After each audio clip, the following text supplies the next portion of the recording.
너를 기다리는 동안이라는 황지우님의 시가 있어서 소개를 해드립니다.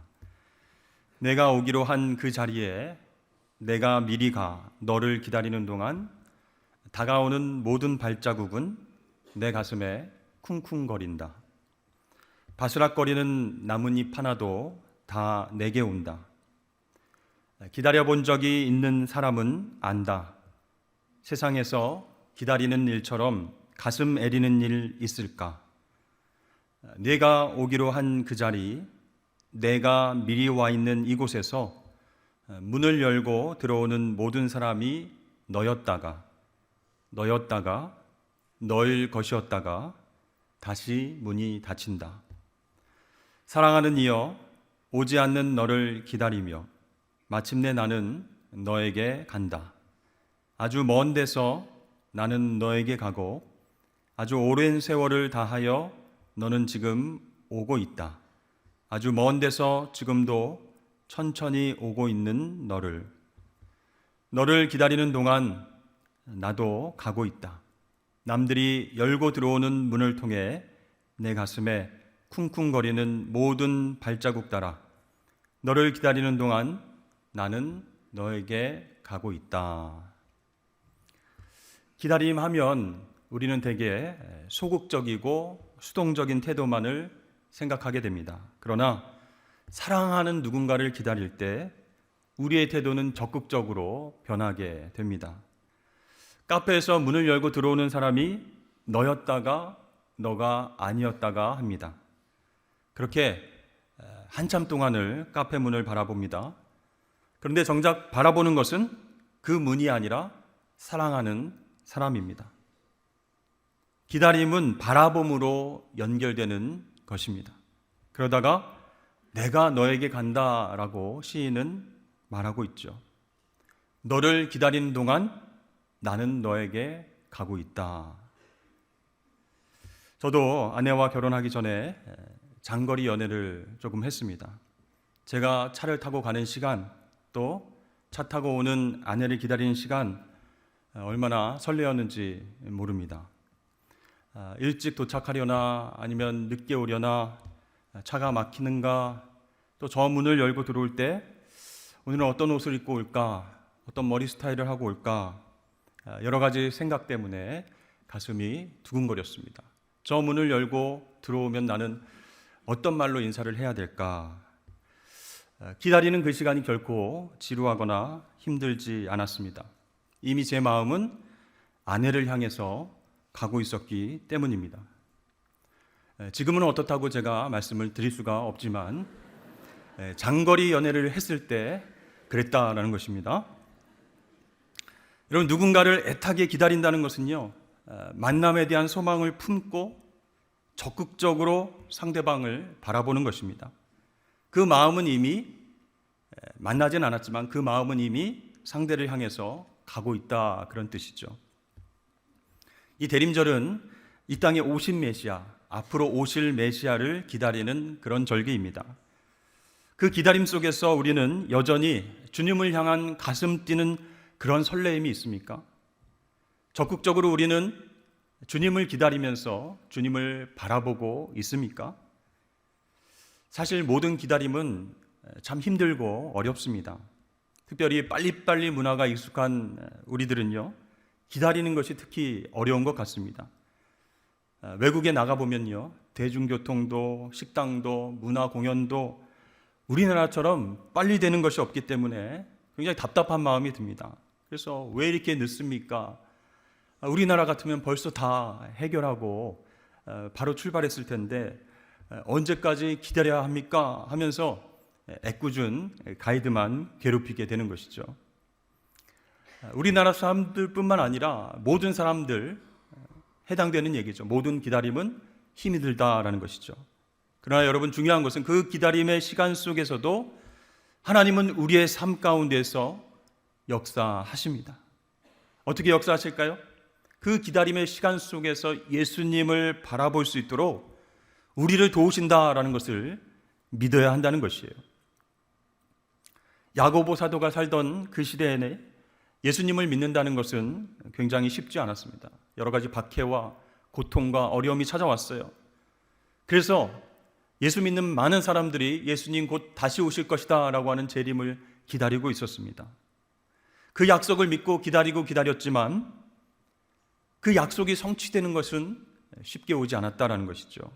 그래서 핍박받으면서 예수 믿는 하나님의 백성들이 여전히 초조해하고 있었습니다. 그때 야고보 사도는 이렇게 이야기합니다. 그러므로 형제들아 길이 참으라. 언제까지요? 주의 강림하시기까지 길이 참으라. 야고보 사도가 권면하고 있습니다. 자, 그렇다면 여러분, 지금 우리가 살아가는 이 현대 사회 속에서 지금 이때는 어느 때일까요? 이것은 우리가 대림절 기간에 물어야 할 질문입니다. 지금이 어떤 때인가? 무슨 때인가? 그 질문에 야고보 사도는 이렇게 대답합니다. 기다림 속에서 인내해야 할 때다. 야고보서 5장 7절과 8절 말씀 보니까 그러므로 형제들아 주께서 강림하시기까지 길이 참으라. 보라 농부가 땅에서 나는 귀한 열매를 바라고 길이 참아 이른 비와 늦은 비를 기다리나니 너희도 길이 참고 마음을 굳건하게 하라. 주의 강림이 가까우니라. 아멘. 그렇습니다. 야고보 사도가 이야기하는 지금이 어떤 때라고요? 인내함으로써 기다리는 것을 배워야 할 때이다 라고 말씀합니다. 형제들아 길이 참으라. 이것이 고난의 삶을 살았던 야고보 사도가 대림절 기간 동안에 우리에게 주는 메시지입니다. 자, 주님께서 강림하시는 것, 주님께서 다시 오시는 것이 지체된다 할지라도, 우리가 기도하는 것, 응답되는 것이 늦어질지라도 인내하며 주님을 기다리라. 이렇게 말씀하시는 거예요. 어떤 농부도 추수를 서두르지 않습니다. 내가 서두른다고 추수의 때를 앞당길 수가 없는 것이죠. 농부는 때에 따라서 내리는 비, 그 비를 기대하고 기다립니다. 그런데 이 비라고 하는 것이요, 사람들이 기대하거나 바라는 때에 맞춰서 내리는 것이 아닙니다.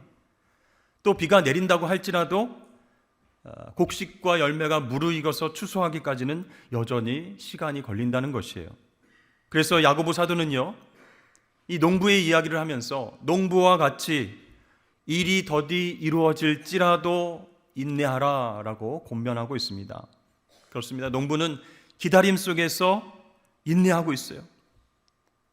그냥 인내만 하는 것이 아니고 그 인내의 시간 속에서 추수하여 얻을 곡식과 열매를 바라봅니다.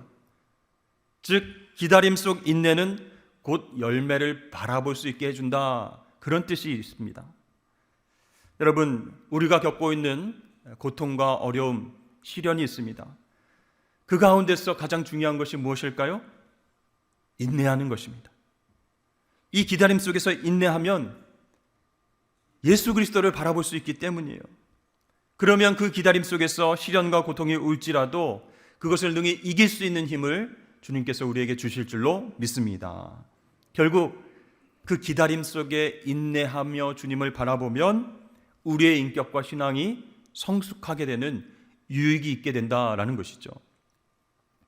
한번 생각해 보십시오. 만약에 사랑하는 사람 기다리는데 왜 이렇게 늦었냐고, 왜 빨리 오지 않았냐고, 왜 그러면 늦었다고 연락도 안 하느냐고 만나자마자 화를 내면 어떻게 되겠습니까? 그 관계가 굉장히 힘들어질 것입니다. 주님께서 언제 오실지는 우리가 잘 알지 못하지만, 아무도 모르지만, 또 내 기도가 언제 어떻게 응답될지는 모르지만 인내하는 가운데 주님을 바라보시는 저와 여러분 되시길 축복합니다. 그러면 어떻게 된다고요? 우리의 인격이 성숙하고 기다림마저 큰 유익이 되어서 열매를 맺게 된다는 것이에요. 그래서 성경에서 말하는 기다림은요, 수동적으로 기다리는 것에 그치지 아니하고 더 적극적으로 주님을 바라보는 것입니다. 내가 주님께로 달려가는 것이에요. 주님의 음성을 듣기 위해서, 주님의 역사하심을 체험하기 위해서 주님을 바라보고 주님께로 달려가는 그런 적극적인 기다림의 모습이 있어야 됩니다. 여러분들은 삶 속에서 무엇을 기다리고 계십니까? 어떤 분은 사업의 성공을 기다리시는 분도 계실 것입니다. 어떤 분은 자녀들의 형통을 위해서 기도하고 또 학업과 진로와 또 결혼의 문제를 위해서 기다리시는 분들도 계실 것입니다. 갑자기 건강이 안 좋아지셔서 회복되어지길 위해서 기다리고 치료하시는 분들도 계십니다. 또 여러 가지 만남의 축복을 기다리시는 분들도 많이 계실 것입니다. 중요한 것은요, 그 기다림 시간 속에서 조급해하거나 초조해하지 않는 것이 중요합니다.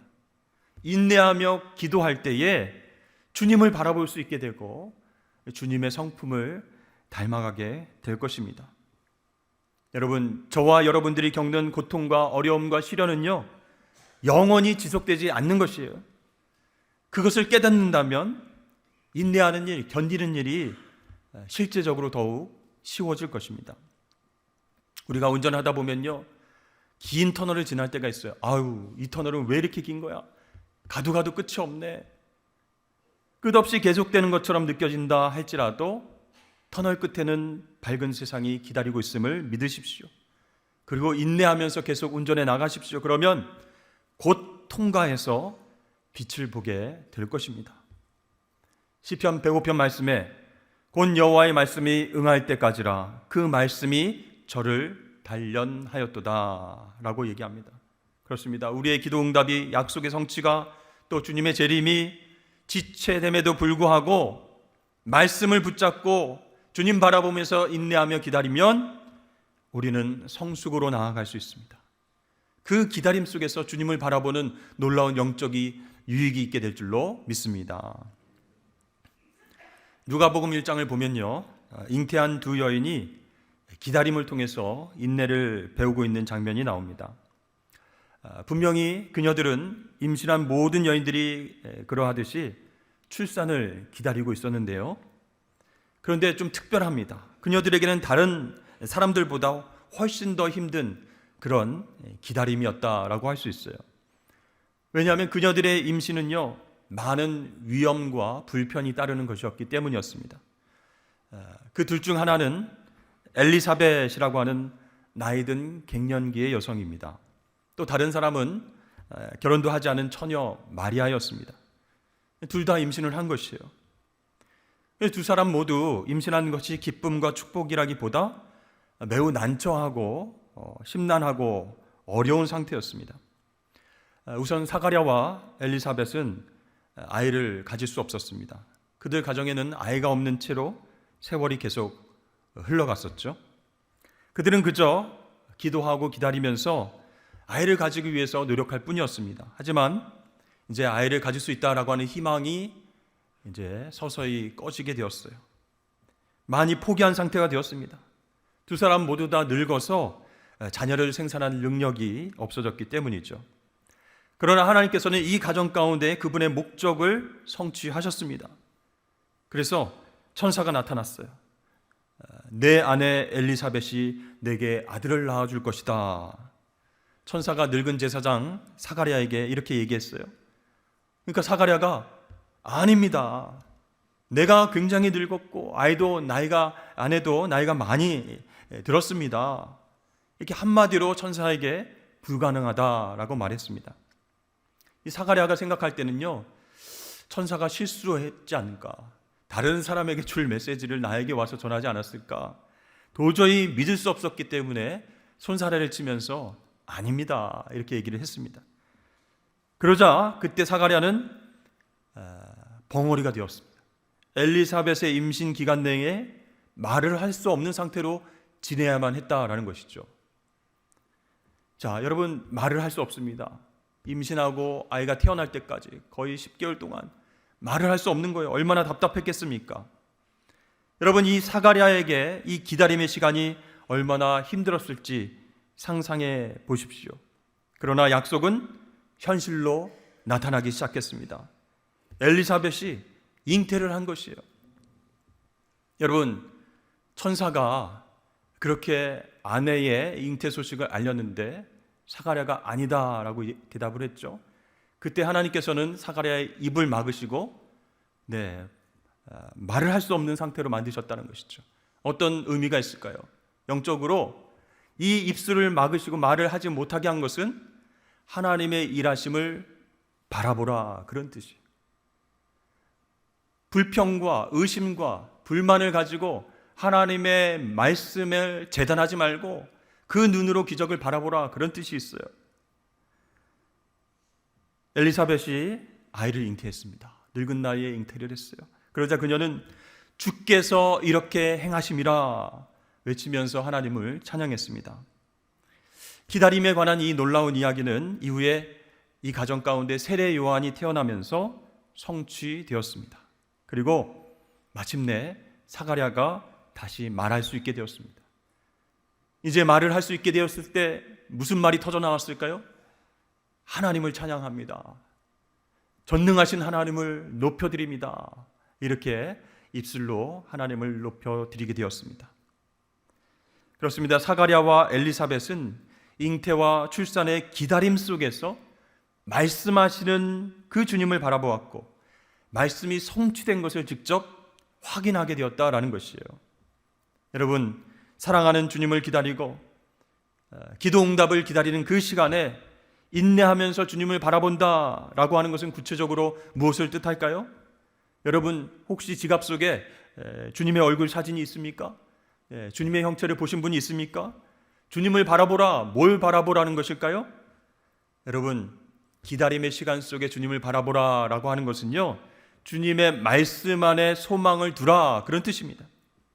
그저 헛되이 기다리는 것이 아니라 확실한, 꼭 성취되는 그 주의 말씀을 붙잡고 그 말씀에 소망을 두는 것, 그것이 바로 주님을 바라보는 것입니다. 오늘 본문 5절 말씀입니다. 나 곧 내 영혼은 여호와를 기다리며 나는 주의 말씀을 바라는도다. 시편 기자의 이 말씀은요, 내가 그의 말씀 안에 소망을 두었다, 그런 뜻이에요. 그렇습니다. 주님의 말씀은 그 자체로 예우 없이 모두 그대로 성취되는 줄로 믿습니다. 그래서 우리가 그냥 무작정 기다리는 것이 아니고요, 주의 말씀에 소망을 두고 기도하면서 기다리게 되면 반드시 응답을 경험하게 될 줄로 믿으시길 바랍니다.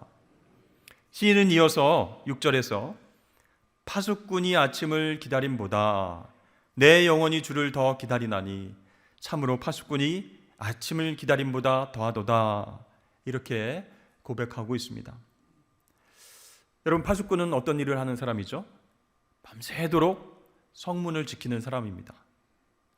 아침 해가 떠오르기를 간절히 바라는 사람입니다. 왜냐하면 그 밤새 근무할 때 졸 수도 없어요. 또 잘 수도 없습니다. 그 고통의 시간을 인내하다 보면 아침이 빨리 오기를 기다릴 수밖에 없다는 것이죠. 아이고, 언제 아침이 오나, 언제 해가 뜨나. 여러분, 해가 뜨면 뭘 하게 됩니까? 이제 교대할 수 있게 되고 이 파수꾼은 그제야 비로소 쉴 수 있게 됩니다. 마찬가지로 우리가 파수꾼이 아침을 기다리듯이 그렇게 주님을 기다릴 때에 우리는 진정한 쉼을, 안식을 경험할 수 있다는 것이죠. 자, 여기서 파수꾼이 간절히 기다리는 아침, 그것은 구체적으로 무엇을 뜻하고 있을까요? 7절과 8절에서 시인은 죄에서 속량 얻는 것이다 라고 말하고 있습니다. 이스라엘아, 여호와를 바랄지어다. 여호와께서는 인자하심과 풍성한 속량이 있음이라. 그가 이스라엘을 그의 모든 죄악에서 속량하시리로다. 아멘. 그렇습니다. 우리가 기다리는 분, 예수 그리스도, 그분은 어떤 분이십니까? 우리의 죄뿐만 아니라 역사 온 우주를 속량하시고 회복시키시는 위대하신 전능자, 구원자이십니다. 그분께서 우리에게 오실 때에 모든 고통과 죄악의 문제들, 수수께끼와도 같은 질문들이 비로소 풀리고 답을 얻게 될 것이다 라는 것이에요. 우리가 마음속에 품은 풀리지 않은 문제들 너무 많이 있지 않습니까? 불법과 폭력으로 권력을 차지하는 사람들은 왜 무너지지 않는가? 왜 악한 사람들이 도리어 번창하고 그들에 의해서 고통받는 사람들이 많아지는가? 왜 선하게 착하게 살아가는 많은 사람들이 무고하게 죽음을 당해야 하는가?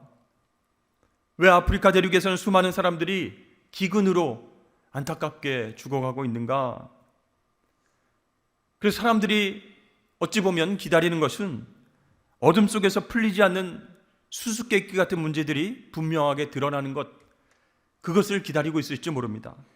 그런데 오직 예수님께서 이 땅 가운데 다시 오실 때에 모든 어둠과 죄의 문제가, 그리고 풀리지 않았던 모든 문제들이 심판과 구원을 통해서 이루어질 것입니다. 그래서 우리가 주님을 기다리는 것은요, 그분께서 행하실 구원, 죄의 속량을 기다린다, 그런 뜻이에요. 사랑하는 성도 여러분, 그러므로 대림절 기간 동안 우리의 신앙을 돌아보기를 원합니다. 우리의 어둠과 죄의 문제를 해결해 주시고 속량의 은혜를 베푸셔서 우리가 참 안식 가운데, 참 샬롬 가운데 살 수 있도록 그렇게 은혜를 주시는 예수님을 기다리시길 주의 이름으로 축복합니다. 아까도 말씀드렸지만 기다림은 인내를 필요로 하죠. 인내는 연단을, 또 연단은 소망을 낳게 합니다. 연단이라고 하는 것은 영어 성경에 보면 캐릭터 이렇게 되어 있습니다. 그러니까 인내할 때 우리의 인격이 다듬어진다라는 것이죠.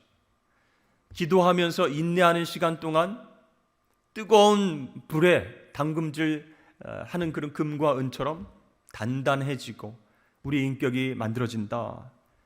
그럴 때 주님을 바라보는 소망이 생기게 된다라는 것이죠.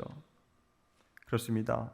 그 인내 가운데 우리의 인격이 다듬어지면, 연단되어지면 소망이신 예수님을 바라보면서 적극적으로 주님께로 달려가게 된다라는 것이죠.